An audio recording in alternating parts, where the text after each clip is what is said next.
Good evening, everyone. I'm actually going to go and mute everyone, otherwise it'll be a little hard to run this event with so many people. Good evening, everyone, and welcome. It's a pleasure to have you here. I'm your Emanu-El, Director of the Yasser Carnal Jewish Studies Program, and Associate Professor of Jewish and Middle Eastern Studies here at the College of Charleston. And it's my pleasure to welcome you all to this semester's virtual 3-Rabbi panel. Hopefully the last virtual we'll have to do, but we'll see. A conversation with 3 of our community's rabbis representing 3 different denominations. I'd also like to welcome our students. We have quite a few students in the audience tonight, and that's always very exciting. Our topic tonight is Jews and race, and that echoes the theme our program has been pursuing this year in its public events and also in its teachings. But before we start, just a few reminders. This event is taking place remotely, so as all of our events have been as of late. This means that we will keep all of you muted for the duration of this event. Questions to our rabbis can be submitted via the chat option by sending your question to either Kim, our Associate Director for Community Relations, or myself. Please don't send your questions to the rabbis directly, because most likely they won't get noticed and your question won't be asked. When we get to the audience's question part, I will give preference to questions submitted by students, as we've always done. We still have a couple of events left this semester, and we are hard at work on putting together next spring's schedule. And I invite you to follow us on Facebook and check our events page, the links to which will be posted in the chat momentarily. Both of these resources are up to date, and they have all the links you need to access our content. And thanks to the efforts and generosity of many of you, our events are always free and open to the public. But tonight, I'd like to take a moment to thank particular friends of the program.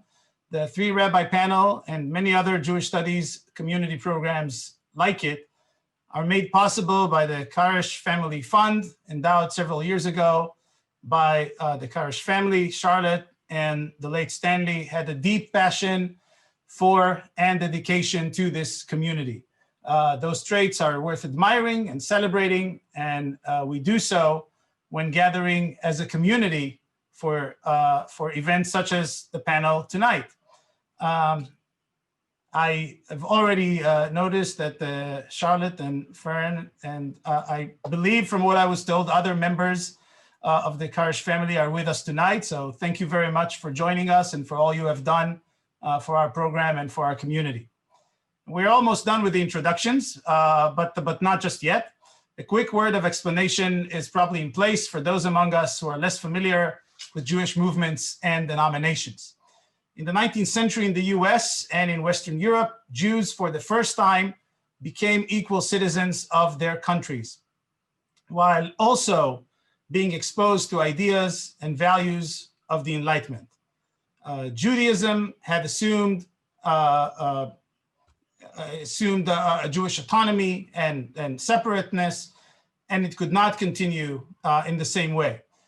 Hence, we get competing Jewish denominations that emerged, each of which attempted to negotiate the relationship of Jewishness and modernity on its own way, each claiming that they followed the best or the most authentic traditions of Judaism from its earliest century. The first denomination to organize in this fashion was Reform, born in Germany, but also here in Charleston, and based on the idea that the Bible and subsequent Jewish laws and traditions were subject to change and adaptation based on contemporary moral ideas. Reform leaders tended to emphasize prophetic traditions or social justice over Talmudic codes of ritual conduct. Rabbi Stephanie Alexander of KKBE represents the Reform tradition on our panel tonight.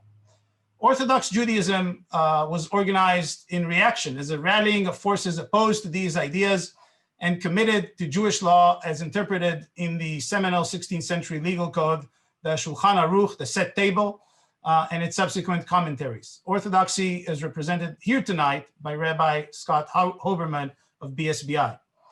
conservative Judaism came last, agreeing with reform in part, but also feeling that they had pulled too far away from the Jewish tradition and insisting that Jewish law, halakha, remained obligatory, but that the Orthodox were too rigid in their interpretation of it.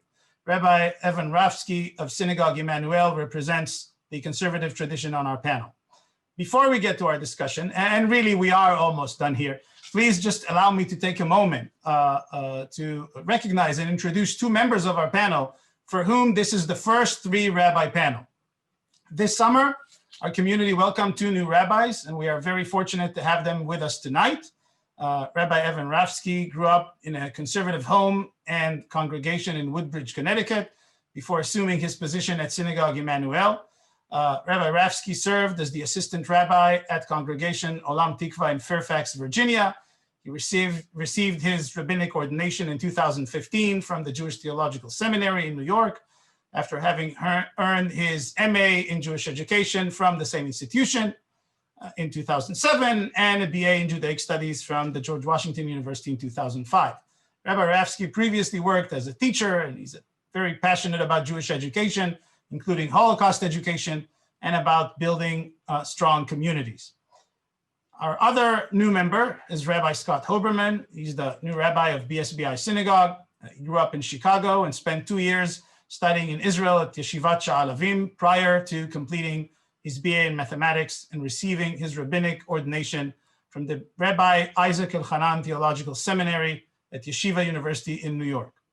Rabbi Hoberman recently completed a 4-year advanced rabbinic training fellowship at in Yeshiva University's Bella and Harry Wexner Kolel Elyon, while serving as assistant rabbi at the Riverdale Jewish Center in New York. Rabbis, welcome. I hope you enjoy. This is a great tradition that our community has. At this point, everyone would applaud you, but we don't have that luxury, unfortunately, with this format. All right, let's finally get to it. First, the rabbis and I will engage in conversation over tonight's topic, which is Jews and race, as I mentioned, and we will then turn to your question, which once again, you may submit beginning now via the chat function to either Kim or myself. And I guess I'd like to open with the very sort of general question. Do we have a problem with racism in the American Jewish community? And we haven't actually decided who among you is going to go first, so take your pick and go with it, I guess.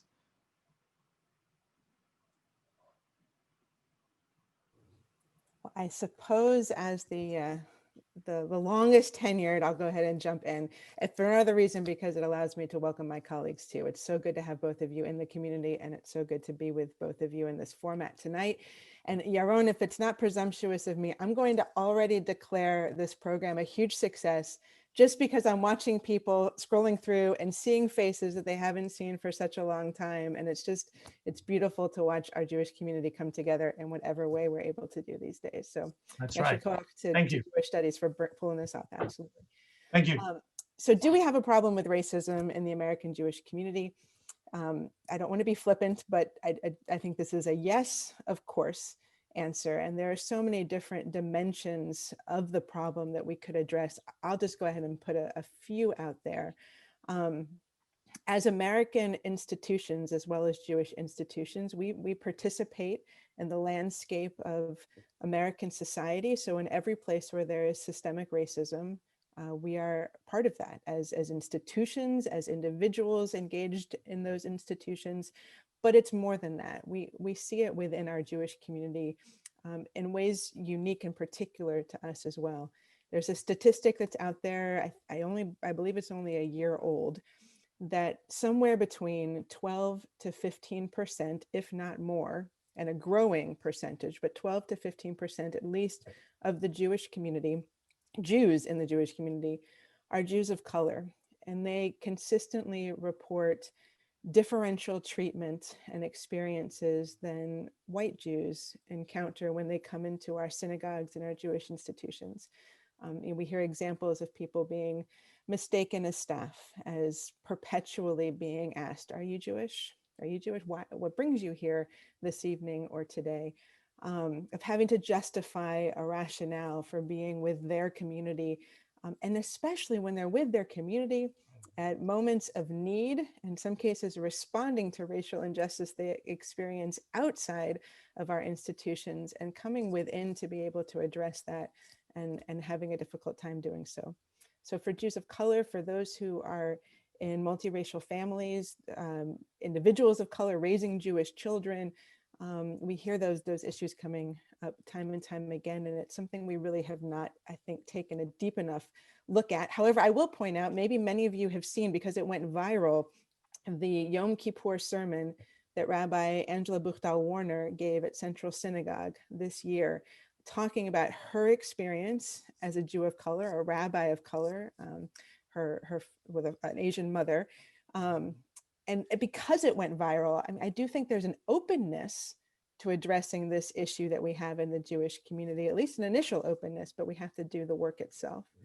And another dimension I would put out there too is, I think within the Jewish community, when it comes to engaging racial injustice, sometimes we tend to rest on our laurels, and maybe even an inflated sense of what our laurels are.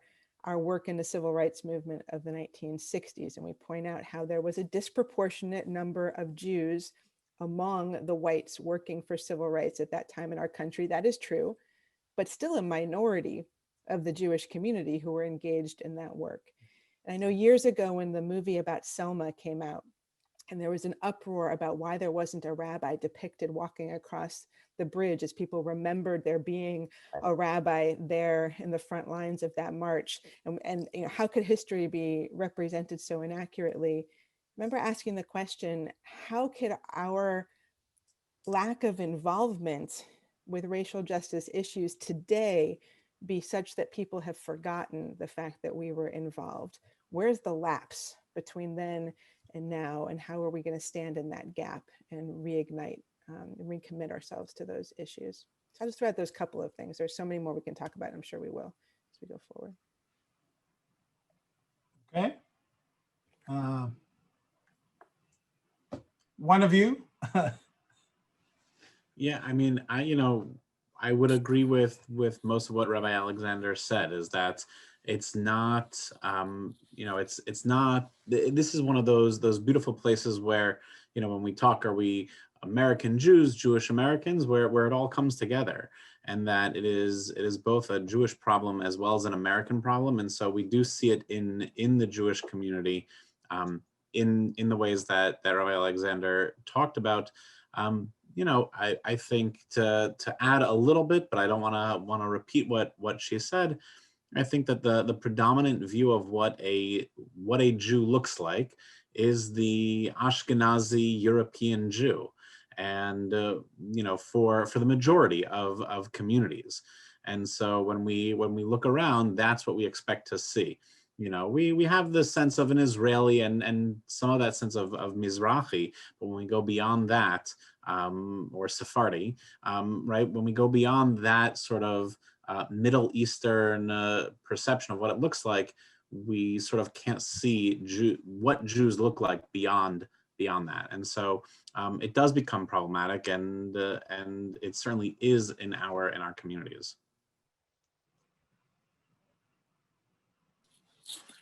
Okay, just to add to what both of my colleagues were sharing, just from my personal experiences growing up, I feel like I could list, I've seen firsthand, both implicit and explicit, things that were racist and biases against Jews of color and people of color who are not Jewish.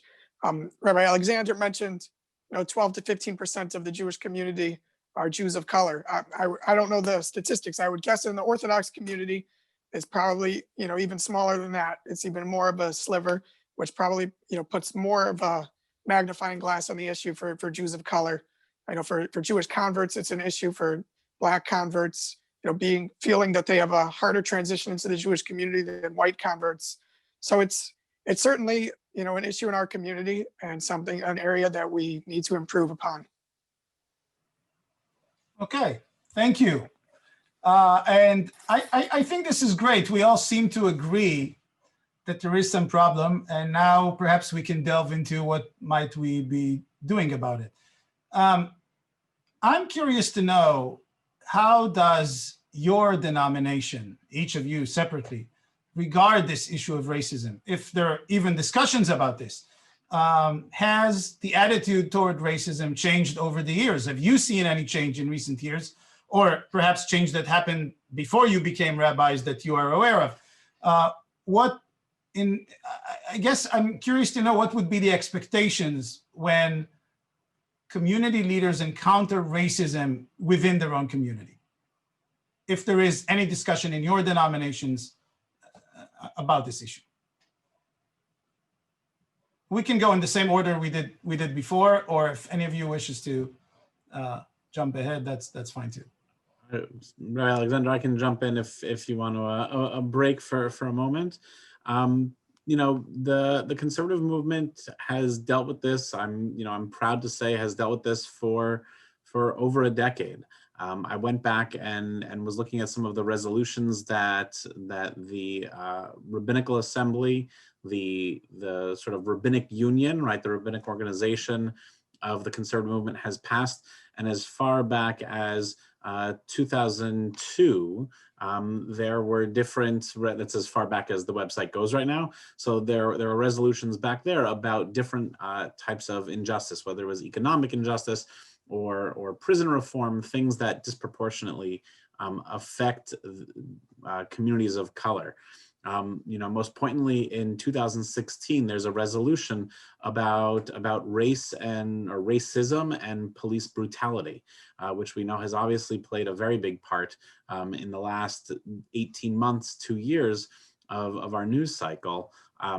That's been there greatly.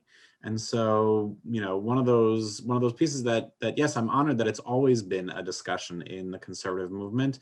And we continue to address it by making sure that communities are aware of it, that we're speaking out about it, and that the movement is taking official positions on these issues, not just allowing each community to decide for themselves if they want to speak out, but that the movement itself is taking those positions. Okay, thank you. Okay, I guess we'll switch around the order. Go ahead, go for it. Yeah, I think something in Orthodox Judaism, because of our, commitment to our traditions of the Talmud, as you mentioned with the codes at the beginning. So I feel, growing up, I've always heard, people, sometimes people will cherry pick, they'll find this source or that source to try to, justify things that can be racist. And, I think in the Jewish community, especially with more scholarship and works in the English language that are available to people, there's a lot more written about that address, some of these sources and give a more broader picture of how Judaism, looks at these greater issues. There's not really an attempt, certainly in the things that I've read in the modern Orthodox world, to try to justify these types of things.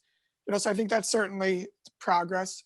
But I think it's important, especially as Orthodox Jews, looking at, we look back to our tradition, to make sure that, that as, that when rabbis are addressing their community or speaking about these issues, to educate, make sure people are aware it's not just a, political issue or some sort of an agenda that these are, even from our Torah, our ancient sources, has what to say about every issue, including this one. All right, thank you. So in the reform movement, this has been a dominant issue. It's become even more so. 1963, it was the first resolution I could find on racial justice. And there have been more since then, re-upping that commitment and specifying what it means to be working for racial justice. Our Religious Action Center is continually working to engage the individuals of our movement as well as the congregations themselves in voting rights work and policing efforts, and also recognizing that there's a racial dimension to just about every issue that we're engaged with across the board. I'll give you a really specific, concrete example here in Charleston, which we talk about how things touch the Jewish community. How many in our congregations through the years, how many of our kids have attended Academic Magnet High School? And how many of our kids might go on to attend there? I have a 7th grade student, and in 6th grade at the private school that he's at, we had a meeting as parents where our administrators told us that if we were interested in our children potentially attending academic magnet high school, they needed to take pre-algebra, most likely. It's not necessarily a barrier, but you're really encouraged to take pre-algebra and then algebra in your 8th grade year to be able to apply into academic magnet high school. I never would have known that if I weren't in a private school where they were telling me that. In a school of need, how many parents are realizing that as early as 6th grade, their children might not be on the path to take advantage of what we think of as being a public school open to everyone. But do parents know what their kids need to be doing in 6th grade to set themselves up for that? And is that class even offered? Is that track even available in this school? And if you were to look at the schools that offer and don't, there's going to be racial inequality in our community about that. So we have to educate ourselves about the racial dimension of all of the issues that we care about. And I think our movement has been trying to put the focus there when it comes to education, when it comes to voting, to all of these other issues. We've also just, I wanted to write the title down so I made sure I got it correctly. The URJ has just hired a new individual for an existing position, but they're beefing up the portfolio, Director of Racial Equality, Diversion, and Inclusion at a top leadership level within our movement. So just an indication of where we're putting our resources and where our leadership is. Thank you. So I can't speak. yeah. I'll say, Go ahead. so Rabbi Hoberman and I both can't speak to the public schools because our oldest kids are 4 years old and we moved here during a pandemic where we don't get to go outside that much. So we'll leave Rabbi Alexander to speak about that. But one thing that I did hear from both of them that I was thinking about also, and I don't know, Rabbi Alexander, you mentioned that you went back and looked at resolutions from the URJ as well. But it's interesting that you said how it touches so many different areas, because as I went through it, as I went through the years from the RA, I looked at what topics they touched on, and to see how it progressed and how it evolved. And Rabbi Hoberman, this goes back to what you said about through Jewish tradition as well, is how it's one of those beautiful pieces of Jewish tradition, of our understanding of Jewish law, and of how that interacts with American society, is that you could sort of track of what racial injustice was considered in the movement as you went from, for me it was only 2002 through present day. I imagine if we went through the URJ archives, it would be, if they're online, the arc of it would be much greater of what was considered in the 60s to be effective social action, or speaking about this topic, to what we consider it today. Which I mentioned to this call because it's important to remember that Judaism is a living tradition, right? No matter which denomination we're in, and it's going to continue to evolve even beyond this panel, even beyond this year, this day, of what that looks like and what our involvement in speaking out about racial injustice looks like. And Yaron, to your second point of that question too, Yes. Rabbi, as you're discussing it, as our resolutions come out, as our work deepens, as we become more vocal and more specific about the issues that matter, it gets to that second point. When somebody within our community is speaking out or acting in a way that might be construed as racist, how we get into correcting that behavior, how we address it, those are issues of tochacha, of rebuke, and whether they happen privately or public, all of that stuff. But if our institutions are leaving no room for doubt that individual speaks for the whole, I think that's important. If our synagogues and if our movements are very clear where we stand as a whole on issues, then that's our responsibility, to make sure that no individual can be mistakenly representing the broader context. And thank you. That's great, because it really does tie in to my next question. And in fact, as we keep receiving questions through the chat, I have to say that some of the questions that I've been seeing so far are quite similar to the questions I was planning to ask anyways. So I'm very happy that I'm not the only one who's curious about those issues. And let's talk about actions. So we all say racism is bad, we oppose racism. But are there specific actions that people who are community leaders, and rabbis are definitely in that position, are there specific actions that should be, that we should take beyond just saying, you know, we think it's bad, or, oh, how can you say something so terrible? Does it go beyond that? I guess that's my question. Well, I'll speak for KKBE. I think for us, it absolutely has. We are very, very proud participants, but also a founding organization of the Charleston Area Justice Ministry that has worked over the last now 8 years to try and address issues of injustice in our community, again, with a racial dimension to nearly everyone, from wage theft to education inequality, across the board, transportation issues, housing. We specifically put our finger on the pulse of the issue of racism directly when we advocated for racial bias audits of the Charleston Police Department, the North Charleston Police Department, and kept at it and kept at it and kept at it, and turned no's into unanimous yeses, actually first in Charleston and then now in North Charleston. There's now going to be a racial bias audit of that police department. This is the police department responsible for the murder of Walter Scott. That's actually what spawned this work. And being involved in this work, we understand it to be an expression of our Jewish values. We are compelled to be involved in this work and to try and make a difference. There are other examples too, but I'll give you another specific KKBE example where I think we're actually unique in the country, not in a way we're necessarily proud of. It just is what it is. We have a building. We're very proud of our building. It's a gorgeous sanctuary, and we cannot wait until we're back inside its walls. Many of you know we just completed $1 million restoration of that space. We're incredibly proud of our sanctuary. But part of its history is that it was built with the labor of enslaved artisans. We've got to own that part of our history, and we have a sense of responsibility. The number of people who come through, not just to worship in our space, but to tour our space, we have an educational opportunity as well as a responsibility. So if it's all right, I'll just share with you, we're about to put a plaque into the courtyard. Its language has been approved, and it's only been slowed by COVID. That's the only reason that it's not out there, but it will read, quote, "There is no atonement for transgressions of one human being against another until that person has reconciled with the other," an interpretation of Mishnah Yoma 8:9. This sanctuary, dedicated in 1841, replaced an earlier structure that burned in 1838. The first Reformed synagogue in America. It was constructed by a Jewish builder whose skilled workers included enslaved African Americans.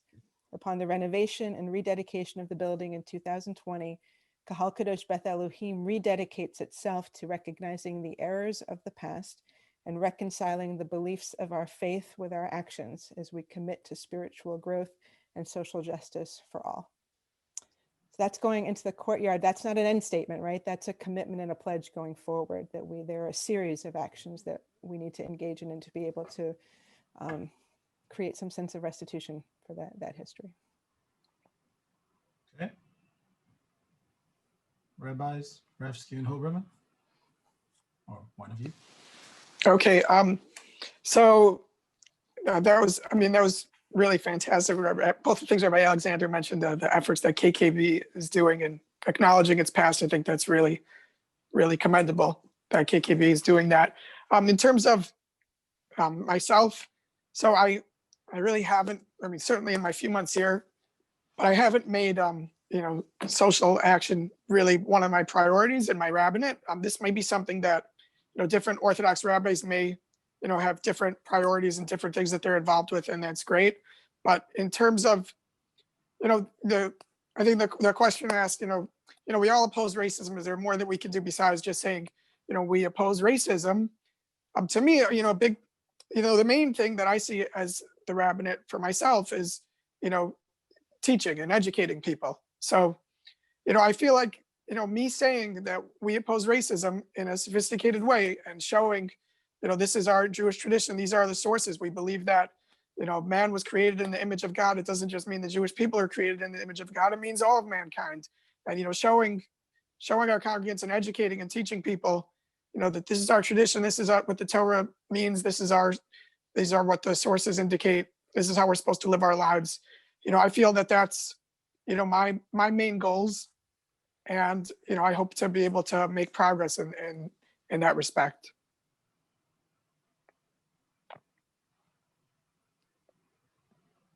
Rabbi Ravski, you're muted. Rabbi Alexander, it is beautiful, and that KKBE can do that. I echo Rabbi Hoberman in that respect. I too am new, and so in hitting the ground running, yes, we've been dedicating to finding ways to participate in social action here in the greater Charleston community, even amid COVID. And so a lot of what we've been doing, yes, has been along those lines of calling it out, of speaking out about it, in order to stop it when racism does rear its head. And moving forward, I, and as a representative of Synagogue Emanu-El, hope to be on many of those boards and those committees that have greater involvement in the larger Charleston community. And I know that my own congregation has that long history of social action as well, which will be fostering and encouraging. And thankfully, I have many dedicated lay volunteers who have continued that work, and have kept me informed of that good work. Not quite, we're not as old, neither is BSBI. They're a little bit younger than KKBE, depending who you ask. But so we don't have that same history as a younger congregation, but certainly the impact that we're trying to have on the Charleston community of being involved and bettering the circumstances of those who do suffer from racism, from inequality and inequity, is certainly part of what we're doing. Of course, there's no one size that fits all, right? I mean, anywhere. So, Rabbi Hoberman, to your point, to both of you, and back to your question, your own, I really think it has to be a part of everything we do in a synagogue. So there's a place for it in the educational realm. What are we teaching our kids in the religious school about issues outside the Jewish community, within the Jewish community, how their Jewish identity interfaces with both? What books are we choosing when we read stories to our kids? Do they represent a diverse, multiracial Jewish community? Every facet of synagogue life and all of the different aspects of the rabbinate, there's space to be able to bring these issues into play. Thank you. As you were all responding to my question, I received quite a few other questions exactly on that point. And I would like to try to take a bunch of these questions, because they're all related, rather than going one by one, and refine the big question that we are discussing now. And I guess if I took a few of these questions collectively, and I sensed that some of the people who sent in those questions, as you were speaking, perhaps have all sorts of thoughts and ideas about this particular matter, as we can expect. So let me try to refine this question. Do we, as community leaders, whether we are leaders of synagogues or rabbis, do we have a role to play when a congregant expresses racism or bigotry in person or even on social media? Do we have any guidelines for that from our denomination? Do we have a clear determination from any denomination, that is? Do we have a clear determination that when a member of our community expresses xenophobic, homophobic, racist speech, when someone says that all Muslims are terrorists or Arabs are not humans, or that the US should return to its good old days, meaning white America, of course, or when someone flies the Confederate flag, that is the symbol of white supremacy, when we hear or see those things, do we intervene? Is there an expectation in our denominations to call such people out? And what does that mean to call them out? I'm, again, trying to group a bunch of questions together into one long question. What does that mean when we say we need to call them out? Do we take a clear stand and say, you cannot serve in a leadership position in this congregation, because that puts a huge stain on our congregation and we don't want that? Is that the way to go? Or are there other things that we should do? In other words, it matters what we say, but should we back up what we say with deeds and not just with words? Is there a point where we say, we are sorry, you don't belong here, because we don't want people like that? Now, I don't know, honestly. My job is very different from the three of you. And all I can say is that when I hear things like that, in the few cases that students have approached me and asked me about something that someone said in some place, I said, look, okay, well, that's racism. And my advice to you is not to engage with that person. But that's as far as I could take it. And we mostly don't encounter that in our line of work. So I'm just curious to see what your thoughts about this are. And it goes, of course, beyond just serving in a role. Can that person teach on a Sunday school or Jewish school, for instance? I mean, where do we draw the line and say, we're sorry, you know, freedom of speech is nice, but, you know, where does the line pass? Where should we draw the line and say, we're sorry, but that's just too much and we're not going to have that? So where that line is, I think I don't know that I can answer that hypothetically, because it's going to be different, not on a case-by-case basis, but I think that it will, it's not a clear line, right? It's not a clear line because you don't know what the context of it is. I would say that, you know, if you're asking if a person has different ideas than me personally, you know, within the congregation, there's a myriad of ideas as well. Sure. It's different if they have those personal beliefs versus if they're going to bring them into, in this case, I'll say the synagogue, you know, pretending that COVID doesn't exist right now or that we're past it, right? That they don't bring them in. There's no difference. That's might be too strong, right? But we have congregants that have many different opinions, whether it's on politics, whether it's on Israel, whether it's on, you know, whether or not to wear a face mask. Again, a bad example. But all those opinions exist within the same community. So yes, we've drawn the line and say that if you're in the building, you need to wear a face mask. And if not, you're not allowed in the building. You're not allowed in the community, but you're not allowed in the building. There is something like that. The same with teaching religious school. If you have different opinions on Israel than what we're teaching in religious school, you're still allowed to teach in religious school until you cross that line and start teaching outside the curriculum. In which point, again, you're invited to not teach in the religious school, not to be removed from the community, but again, to simply not have that position of leadership. So if someone I knew, right, had strong opinions about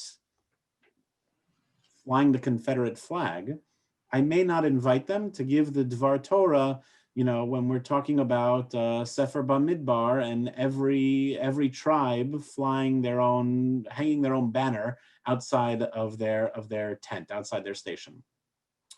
But to ask them to not be part of the community because of certain beliefs, if they're not expressed to the detriment of the community, I would personally have a hard time saying you don't belong here. At some point, it could get to that point if they're expressing them in a harmful, inappropriate way. But we have to make space in our communities for people of all different beliefs. And then I'll stop after this. But one of the philosophies that I truly hold by, and this is coming from a synagogue in DC, where we had people from all over the political spectrum, was that when we enter into the building again, when we enter into the synagogue or into the community, It's Jews coming into a Jewish space to do Jewish things. And the rest we have to leave by that door. And so if it's Jews coming into a Jewish space to do Jewish things, then I'm okay with that, so long as that focus is maintained. When people step outside of that, then it becomes a problem. But through that philosophy, I believe that people who have different opinions, again, whether it's political spectrum or on Confederate flag or no Confederate flag, Confederate monuments, no Confederate monuments, can come into a space and pray to God, do Jewish things, have conversations about Torah without those other things being a problem. Thank you.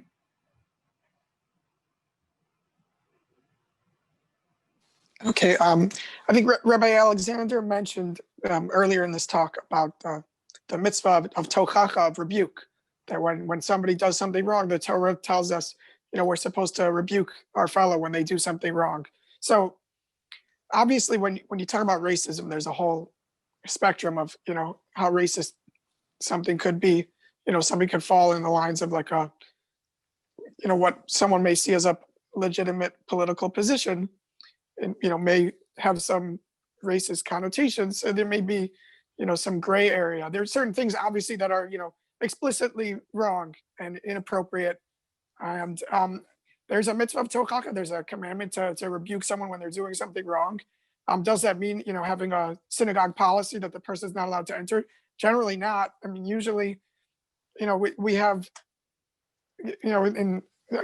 specifically in Orthodox, we have principles of faith, we have commandments, and we have people in our community who, don't necessarily believe every one of the principles of faith, or may struggle with certain commandments. It doesn't mean, we're going to kick them out of the synagogue. Far from it. We're usually very open and warm. And I think, with this, certainly if it's not interfering with the synagogue itself, not necessarily to look the other way, but to try to be, tactful and not, pushing someone away.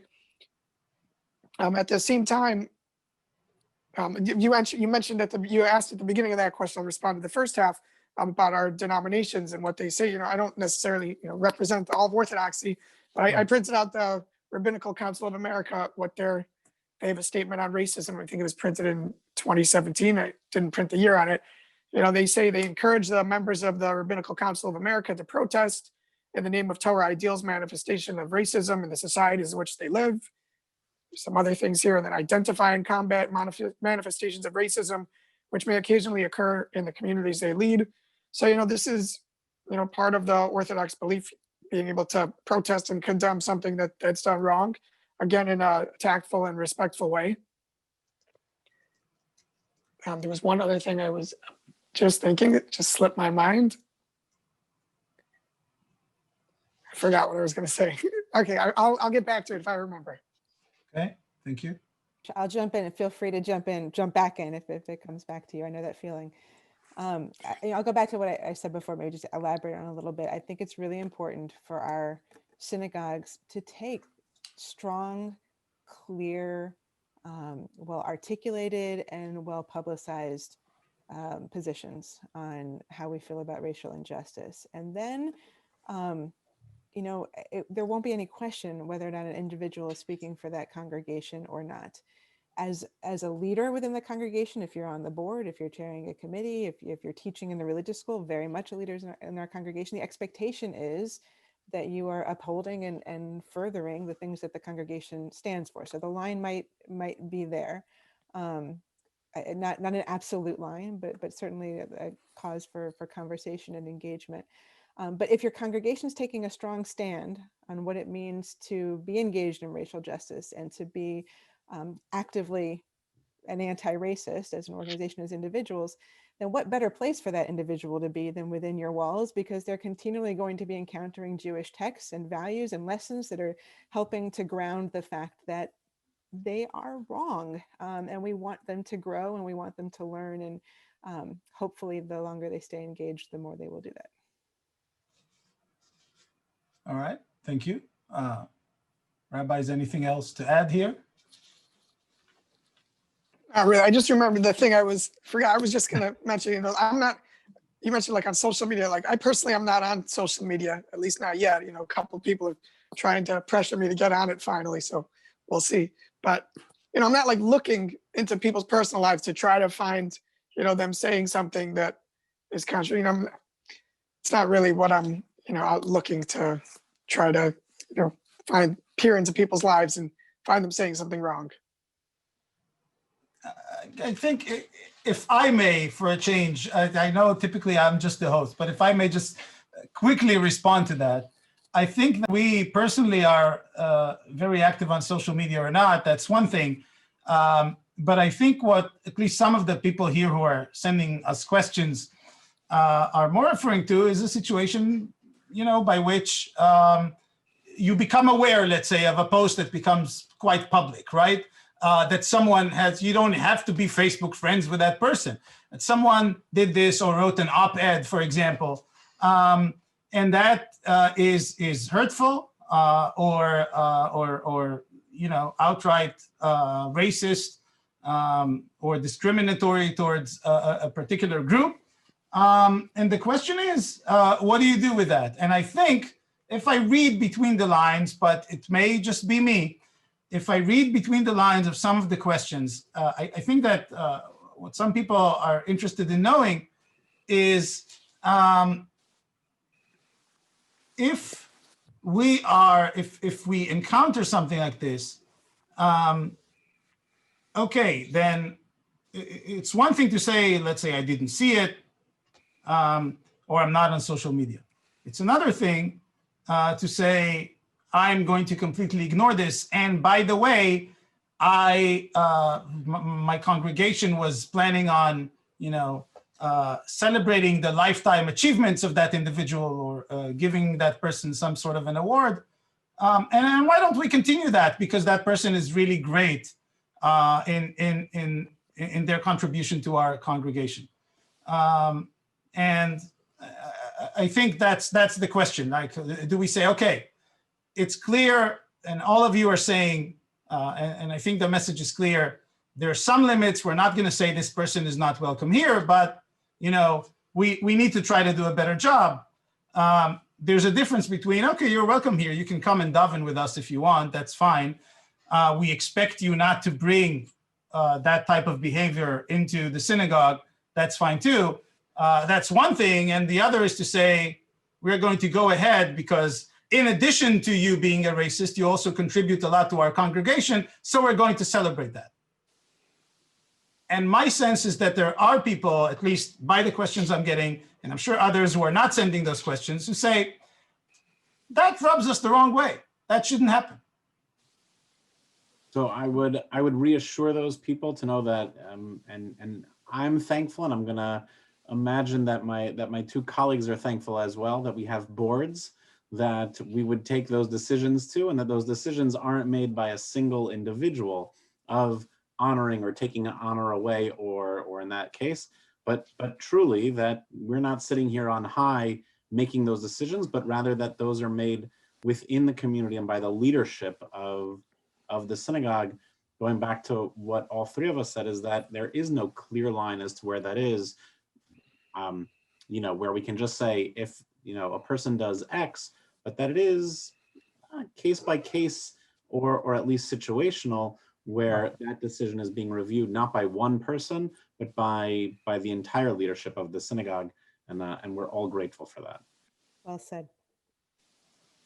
Okay, well, there is a whole bunch of other questions that I want to get to. And again, my apologies to the many of you who sent questions. A lot of you have asked about, and I'm going to essentially pool them all into one topic, okay? And the topic has to do with how do we, in our community, get involved more with issues of racial justice? How can we engage people of color? There was even one question about how many Jews of color do we have in our congregations or in our denominations, if we even have statistics about this or knowledge. There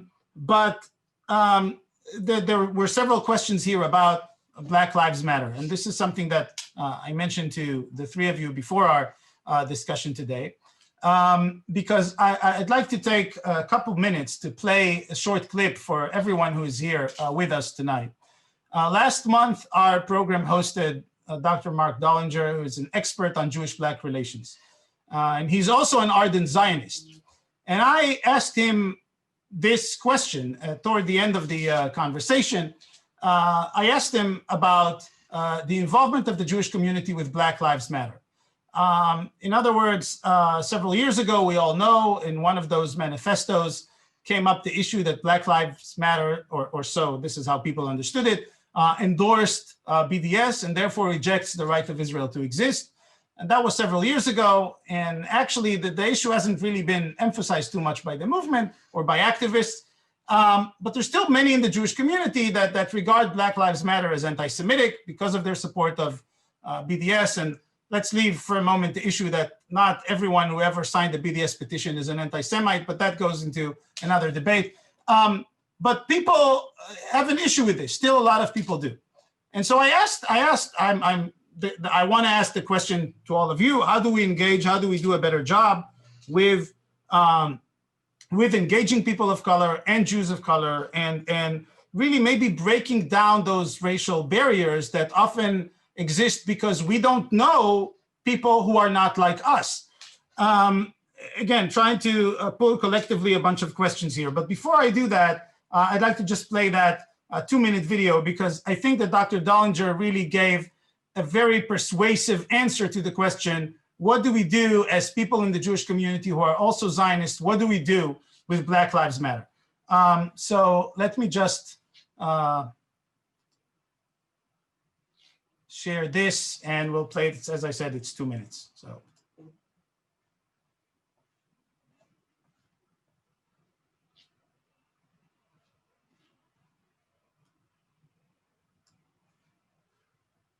Can everyone see that video? I haven't started playing it yet, but yeah, it's visible. Okay, let's go. There is anti-Israel and anti-Zionism among folks in the Black community, and there's also great support for Israel among other folks in the Black community. Black Lives Matter is a slogan. It's not, and I guess we could call it a movement, although there's an interesting debate about what's called a movement. It's actually a whole lot of different organizations that all rally around that slogan. One of the organizations, called the Movement for Black Lives, came up with a 40,000 word platform. It's not the official platform of Black Lives. Describe anti-Israel, anti-Zionist, and perhaps anti-Semitic. It was written by 3 particular individuals, right? So what we have is 3 anti-Zionists on the left who linked the struggle for Blacks in America with the struggle for Palestinians. And that's their narrative. And the moment they put that in there, it hit on a larger constructed narrative among American Jews on fear of anti-Israel, anti-Zionism, and anti-Semitism. And those 200 words grew huge in the American Jewish community, even though the point, as it were, was not that organization or its 40,000 words or its 200 words, right? The point was Black Lives Matter. So what's the point, right? If the point is that Black Lives Matter, let's everyone support the fact that Black Lives Matter, and certainly, for Black Jews and Jews of color, it does matter, right? And when I call my activist friends to say, okay, how do you deal with those 200 words? They're like, guess what?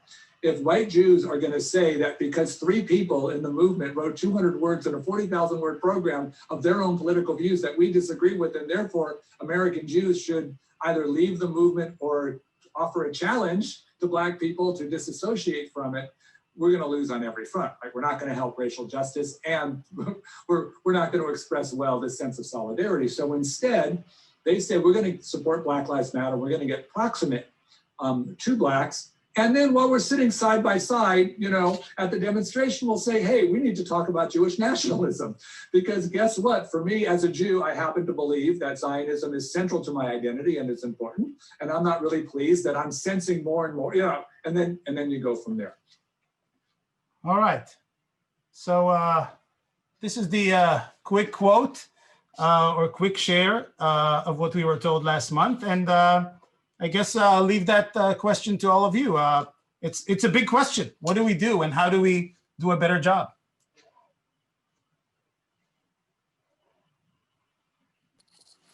Okay, so I guess I'll speak up. You know, it's great to hear from an expert. I'm certainly not an expert. I thank you, Dr. Ayalon, for sending me that video in advance so I could, you know, research the topic a little, see, you know, what exactly the platform is that he was talking about. So he mentioned the Movement for Black Lives and that 3 people wrote the platform. So, you know, the truth is, as he said correctly, you know, the Black Lives Matter movement, you know, whether you want to call it a movement, the slogan, it's somewhat ambiguous, and it takes different forms for different people in different groups. And it's really an umbrella over, you know, many, many, many different, you know, subgroups that are under it. The Movement for Black Lives that released that, you know, that platform statement, the whatever, 40,000 words, whatever it was. So that was a coalition of 50 groups. So, you know, to me, that was quite alarming, you know, that, you know, whether 3 people wrote it or 300 people wrote it, I don't know that it really matters how many, you know, people are writing the platform. If it's the, I don't know, the platform for this organization, you know, think there's some significance there. I actually saw that they actually removed it from there. So that's good. I think they have removed it. So that's reassuring. But I think, you know, I think that's cause for alarm when we see that, you know, a movement that's very popular, you know, associates itself with the BDS movement. So that's, you know, cause for alarm. And I would understand why somebody wouldn't want to be part of such a movement if they think that there's that association. In addition, in that platform, you know, they have a view on a lot of different issues. They have views on reparations, on defunding the police, on wealth distribution, among other issues, like prostitution and drugs.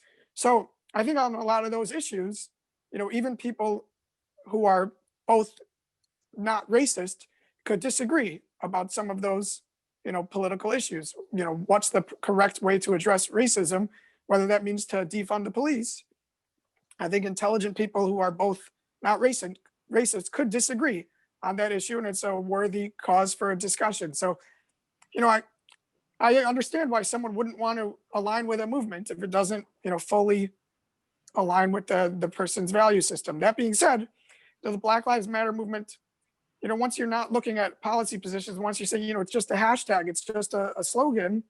So then, you know, it doesn't, then, you know, everybody, as we discussed from the beginning, you know, we're all against racism. Yeah, Black Lives Matter. So, you know, the moment you try to, you know, define the movement, so then you can start developing a nuanced opinion, whether you know, align with that broad range of issues or not. Okay. So again, sorry, Rabbi Alexander. Please go ahead. So again, as Rabbi Hoberman said, you know, he from the video, he's an expert, and I'm just a rabbi, but I truly fundamentally disagree with him. I think there's 2 different things. I think there is the statement that Black Lives Matter, which we agree with, and there is the movement Black Lives Matter, and I think that the movement, the organization, it does have issues. It does have challenges. Whether or not it has it written into its mandate that it is for the BDS movement, which is what those 200 words that he's talking about was the movement for Black Lives, what they put in there. Yeah. It's an organization that they chose to be associated with and to sign their name onto. And when you sign your name onto something, it's because you agree with those positions. You can't sign on to something and then afterwards say, oh, I didn't do my research, I didn't look into it enough, and walk it back. And even if you can, they haven't done that. And when we look at one of the founders of Black Lives Matter, the movement, Patrisse Cullors, we've seen her statements. We've seen statements from her that are anti-Zionist and border on anti-Semitic. She gave an interview with Al Jazeera just at the end of last year, talking about bringing delegations to Palestine, right? Bringing from all these different organizations associated with the umbrella group of Movement for Black Lives. And she kept on saying, we went to Palestine. We saw these, you know, this and that in Palestine, continuing to use that as opposed to going to Israel. And she won't go to Israel. And so she's one of the three founding women of the movement Black Lives Matter. And so I do believe it's a problematic movement when it comes to their opinions on Israel and anti-Semitism and anti-Zionism. I also agree with the phrase Black Lives Matter. So one of them I agree with, one of them I disagree with. Alexander? So our movement put out a statement. This is in June. It's a long one, and I won't read anything bespoke, but one paragraph saying that we unequivocally teach Black Lives Matter, Black Lives and Matter all capitalized. So identifying with standing alongside those who are saying this in the streets and in other ways. One paragraph from this statement: to affirm that Black Lives Matter is to recognize the imperative to live with complexity and know that we can be steadfast in our love of and support for Israel while working side by side with those who hold differing views and express them respectfully.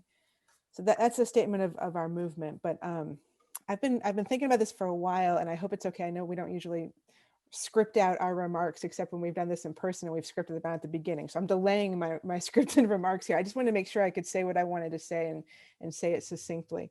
I've been wrestling with this because it's come up in personal relationships with members of the Black community I have here, where I'll see a post or I'll be marching alongside, although I don't march very often. That's not usually my expression of solidarity.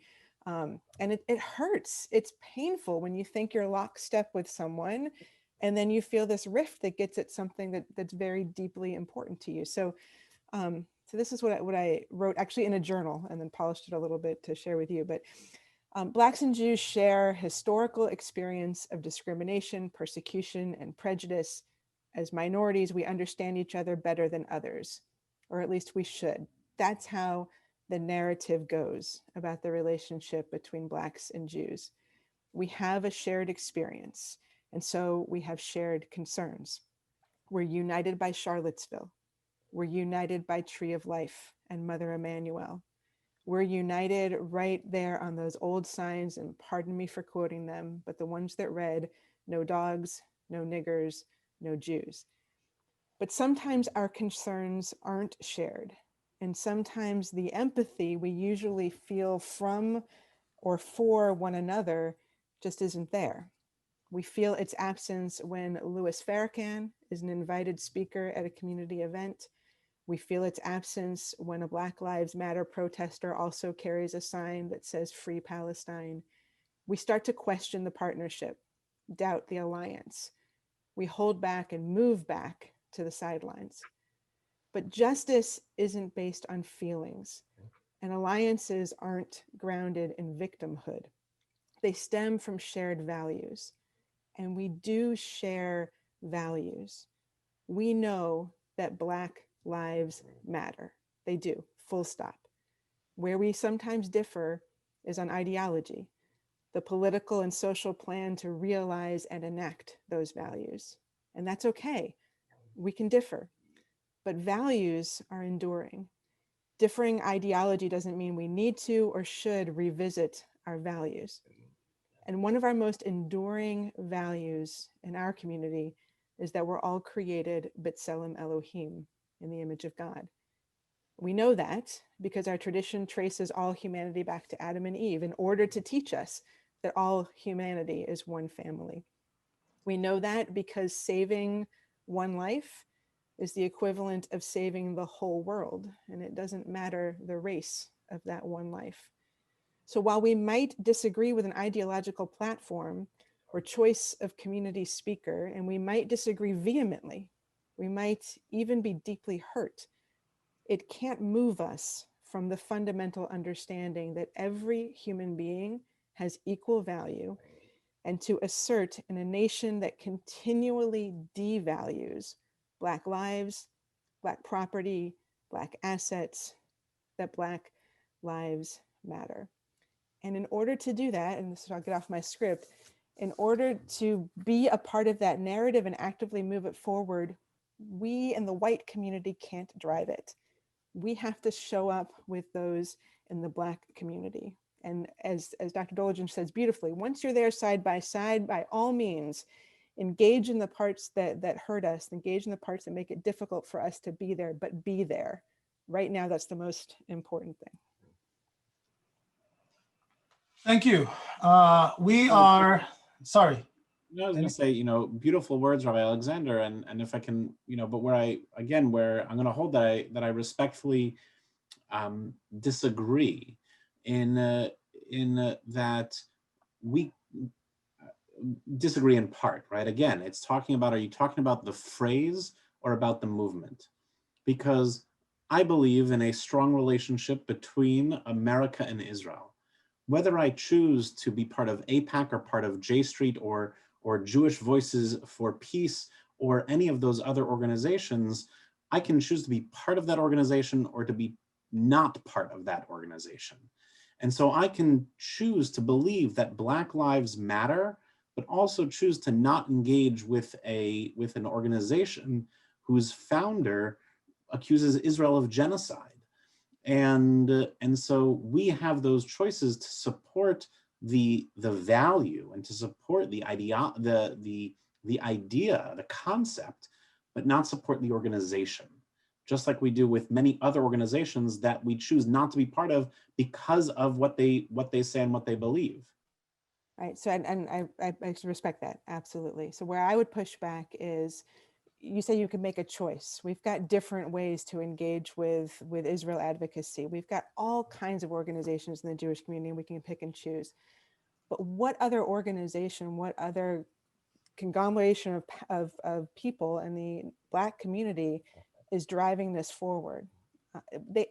It's a community that's organizing under the pressure and the constraints of injustice in this community. And it's starting to creep up with leadership and with power and with momentum that there's no other place to go to. That's who's out in the streets, that's who's marching, that's where I feel we need to be and engage there in partnership then about other things. They're not marching in the street about Israel. They're not marching in the street about Palestine. That might be there, and we see the signs, and I get that it's a part of the narrative, but it's not a march in the street to try and get Washington, D.C. to divest from Israel. That's not what that's about right now. And I think we can comfortably show up and try and engage the dialogue around those issues in other ways. Okay, well, this has been really fascinating, and we are a bit beyond our time. So I would like to, first of all, thank the three of you and wrap this up, but wrap this up in this way. Some of the questions, and I apologize to many of you that you asked really good questions and we couldn't get to them. That's unfortunately the format, and that happens, I think, every semester. We have way more questions than we can accommodate. But there was a group of questions about, okay, so what can we do as a community? And I just want to say, I challenged the rabbis before about what can we do, and said, don't just speak. What about deeds? Like, what are the actions that we're taking? But in the end, I'll now reverse my position. And I'll also say that talking about this and learning about those issues, that's the beginning, and that's a good beginning. And conversations like the one we had tonight, we don't all have to agree about everything, but that's part of how conversations are, especially about such issues. And I know that throughout our community, there have been and there are going to be many really good efforts. And I invite all of you to take part, whether it's in your congregation. We have had a series of events on different aspects of this issue, as you saw from the example I shared with you, but many others. We are teaching more courses on this issue to our students, and so on and so forth. There are a lot more opportunities now to join and take part and learn and figure out what it is that we can do better. And I invite everyone here in our community to take part in this. This is an important issue to each from their respective perspective. And with that, I guess it's time for us to thank everyone. Thank all of you who attended. Thank you for joining us for what has been, for me at least, a very eye-opening conversation. And for Rabbis Hoberman and Ravski, welcome to the format. this might happen to you again, maybe with a different topic. We'll see. And Rabbi Alexander, thank you once again for doing this. I don't know what year it is of yours in this 3-rabbi panel, but it's only my 2nd year. So thank you all very much, and we hope to see you again in other events that our program hosts. Thank you, and have a nice night.